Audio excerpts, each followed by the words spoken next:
Good morning. Today's lead story is difficult to choose.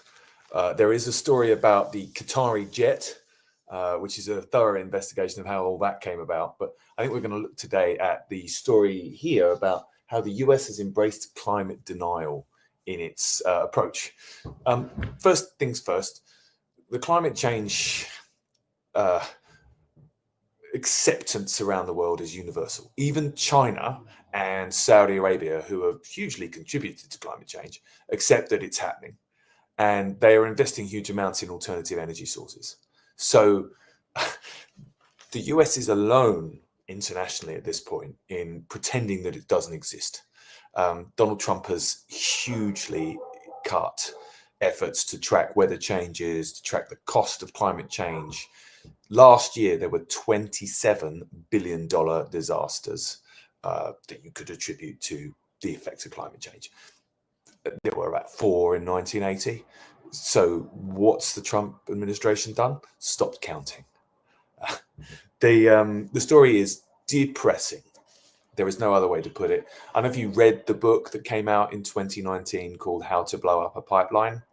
It doesn't actually contain any specific instructions, but it is a Swedish academic book which really argues that kind of conventional non-violent approaches to the inaction of ruling classes on climate change isn't going to get us to stop climate change fast enough for the majority of humanity. It argues that more violence is required. I have worked in the anti-climate change movement. It is diverse, it is compelling, it's fascinating. The characters are almost all mad because you kind of have to be. And if you're not, you go mad because you're exposed to this stuff on a daily basis. I've learned that the only way to handle climate change stories is to effectively ignore them and do some yoga, maybe go play squash. But that's also the approach of the US government now.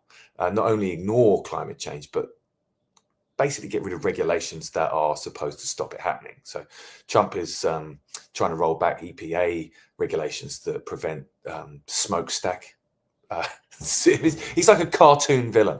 He's like Cyril Sneer in The Raccoons at this point. Or Mr. Burns in The Simpsons, or Darth Vader. But experts in the story agree that you roll back these kind of protections, you're going to choke children on smoke. Trump's also trying to prevent FEMA from addressing the aftermath of things like tornadoes. So instead of Federal Emergency Management Agency stepping in, he's hoping that states like Arkansas will find the budget to go and clean up after hurricanes and tornadoes. That ain't going to happen. And a lot of people are going to die as a result of Donald Trump's inevitable corruption. I can only think that the approach here is just being driven by a psychopath whose only interest is lining his own pockets with money from business deals with the Middle East and Russia. Like the approach to climate change detailed in this story, and it's a long story, is just unbelievably woeful. I will also say climate never makes the front page because even the editors of the New York Times admit that it's boring. People switch off, they get depressed. It's boring, people switch off and they get depressed because it's a catastrophic failure of global policy. Oh, look, here's some destruction from a tornado in Arkansas. What's the best quote? I don't know, there are a bunch of quotes.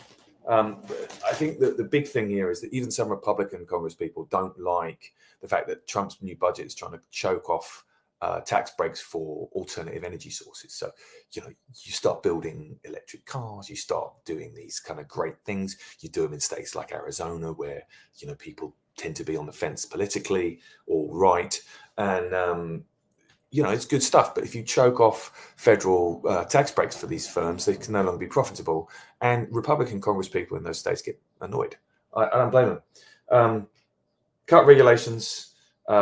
Eliminate climate data, stop tracking it, stop being interested, undermine any kind of federal response to hurricanes, tornadoes, that kind of thing, throttle clean energy transitions, and isolate the US in the world. Again, if Vladimir Putin were paying Donald Trump, which he will eventually, obviously with Russian business deals, to undermine the interests of the United States in the world, this is what he would do.